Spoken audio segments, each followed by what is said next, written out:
Pushpendra Saroj ji.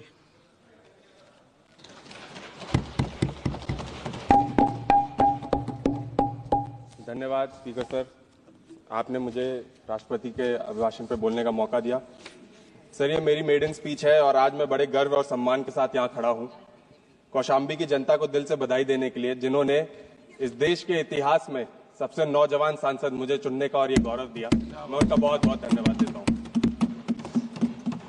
Sir, सबसे पहले माननीय राष्ट्रपति जी ने जिस तरीके से महाकुंभ में हुई स्टैम्पीड को लेकर के जो भी श्रद्धालु मरे उनके प्रति संवेदना व्यक्त की, मैं उनका धन्यवाद देता हूं। लेकिन ये सदन के माध्यम से पूरा देश उनसे ये जानना चाहता है कि जो सरकार के दिए गए आंकड़े जो 30 या 40 हैं, माननीय राष्ट्रपति जी ने क्या उनके ही प्रति संवेदना व्यक्त की है कि 700 से ज्यादा आंकड़े, जमीनी आंकड़े जो हैं, जो सरकार पेश नहीं कर रही है, उनके प्रति भी संवेदना व्यक्त की है।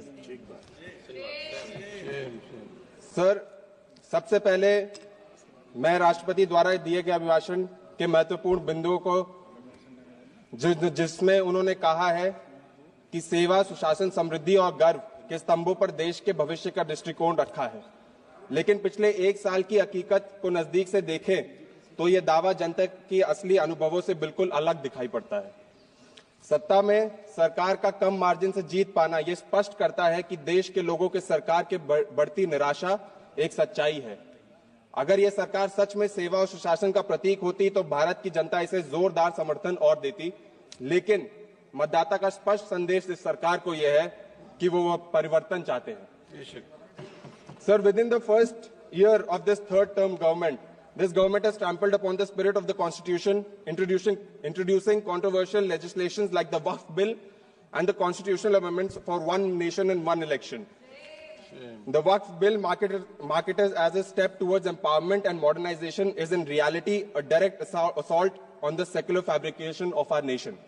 It is yet another attempt to tighten government control over the religious and cultural traditions of the Muslim community and undermining their autonomy in the name of religion. Meanwhile, the proposal for one nation, one election poses an existential threat to India's federal structure. It is nothing more than an attempt to centralize power, diminish the political, economic and social autonomy of the states. Even today, states are struggling under an unfair fiscal arrangement, particularly after the introduction of the GST. The centre's political agenda has overshadowed the rightful allocation of tax revenues, pushing many states into financial distress, forcing them into debt rather than empowering them with their due resources. This government claims to uphold the Constitution, but its action speaks otherwise. It is our duty to call out these contradictions and defend the very principles that define India's democracy. सरकार खुद को, speaker sir, सरकार खुद को गरीब का रखवाला कहती है, गरीब कल्याण और सबका साथ सबका विकास जैसे स्लोगन्स देती है, लेकिन असली सच्चाई सबसे परे नहीं है।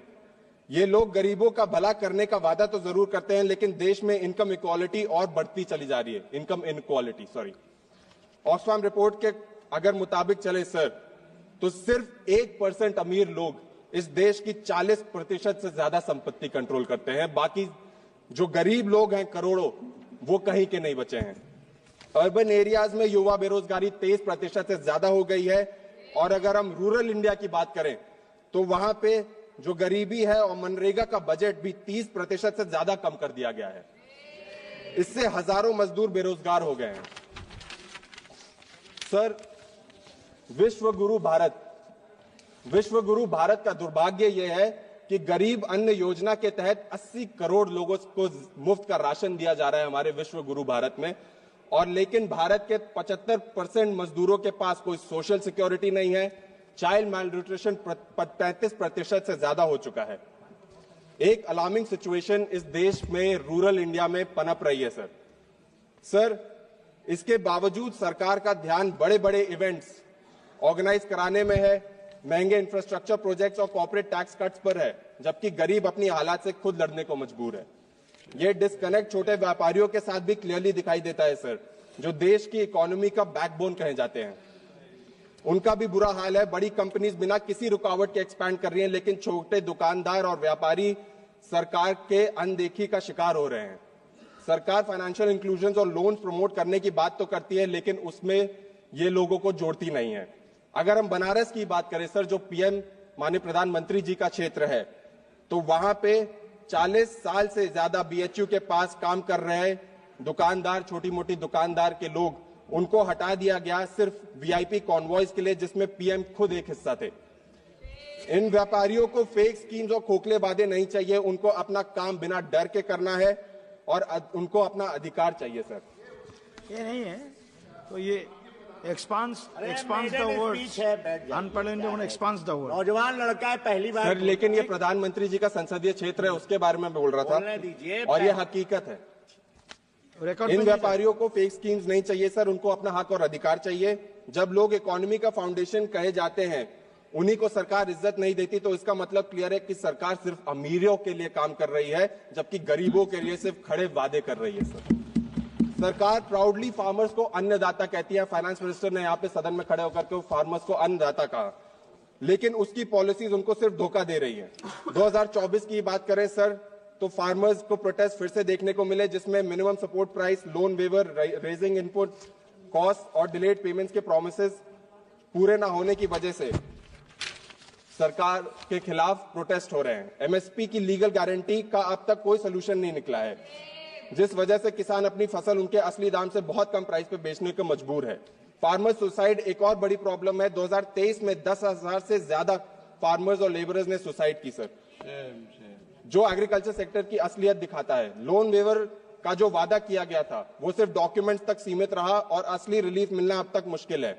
इसके अलावा डीएपी और यूरिया जैसी जरूरी फर्टिलाइजर्स की शॉर्टेज ने किसानों को दिक्कत और बाधा बढ़ा दी है सर, लेकिन सेंटर और स्टेट दोनों क्राइसिस को एक्सेप्ट करने के लिए तैयार नहीं है। अगर उत्तर प्रदेश के गन्ना किसानों की बात करूं मैं सर, गन्ना बेल्ट की बात करूं, तो सरकार ने अब तक नए सीजन के लिए शुगर केन प्राइस डिक्लेयर नहीं किया है, जिस वजह से फार्मर्स अपनी इनकम और फाइनेंशियल प्लानिंग को लेकर के अधेर में नहीं है। गन्ना मिल्स का टाइम पे पैसा ना देना एक पुरानी प्रॉब्लम है सर, जिस वजह से फार्मर्स को मजबूरन और ज्यादा कर्ज लेना पड़ता है, जिससे सुसाइड रेट और बढ़ते हैं। जब प्रेसिडेंट माननीय राष्ट्रपति जी ये कहती हैं कि सरकार फार्मर्स को सही दाम और उनके इनकम बढ़ाने के लिए काम कर रही है, तो ये जमीनी हकीकत से बिल्कुल ऑपोजिट लगता है।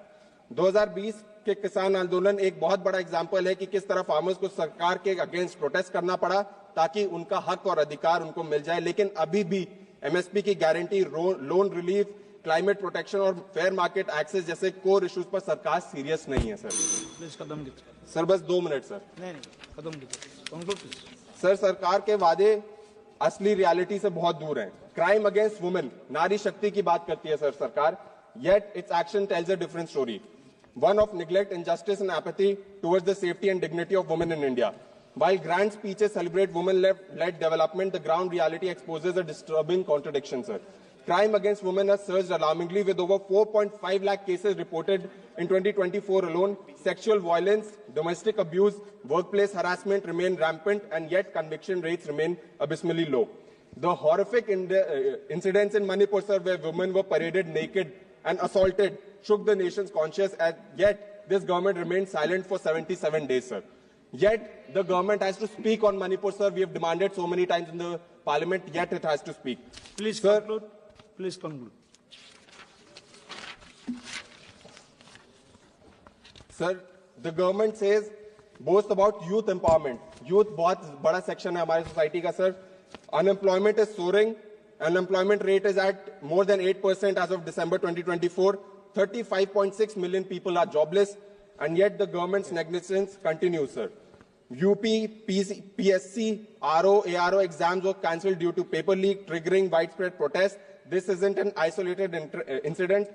We have seen multiple such incidents where people in Prayagraj, the students in Prayagraj, were beaten up because of their protests, sir. This has been happening at the entire country. Sir, we've also seen protests like Agnipath in 2022, where frustrated youth stripped of stable career opportunities took to the streets. Sir, bus last. Sir, bus last. Sir, bus last है sir. Sir, bus last है. अभय Kumar Sinha sir बस 1 minute sir. Conclude कर रहे हैं sir बस एक बहुत महत्वपूर्ण मुद्दा है सर, बस 1 minute. Abhay Kumar Sinha ji please. Sir मैं आज मुसलमान और शेड्यूल कास्ट कम्युनिटी के खिलाफ बढ़ते हुए अत्याचार और भेदभाव और हेट स्पीच के बारे. Abhay Kumar Sinha ji please. No no no sir 1 minute. Abhay Kumar Sinha ji please. Sir 1 minute. No 1 minute please. Sir एक minute no no sir please No, एक no. Minute sir you start please Abhay Kumar ji you start please Abhay Kumar ji you start please 1 minute कर दो। आप शुरू कीजिए आप शुरू कीजिए प्लीज एक बोलिए ना जल्दी। प्लीज सर अभय कुमार जी आप बोलो